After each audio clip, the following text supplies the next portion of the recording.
यसरी हाँस्दैछ अहिले चाहिँ ऊ अब चाहिँ यसरी हाँस्छ है लु ऊ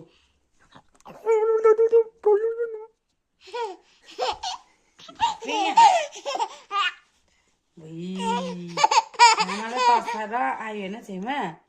समस्याले गर्दा निन्द्रामा त्यसरी रुन्छ अबदेखि पुक्कु पुक्कु पुक्कु पुक्कु पुक्कु अय्या पुक्कु अय्या कत्रो अय्या गरेको अय्या झम्ममा झ्याम्न चुस चल मेरे घोड़े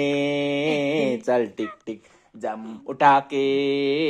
चल टिक टिक चल टिक टिक चल टिक टिक गुड नाइट पुक्कु गुड नाइट पुक्कु पुक्कु गुड नाइट पुक्कु गुड नाइट यस्तो बदमास चढेको छ कि यति बदमास चढेको छ दाँत पनि कति लामो लामो भइगयो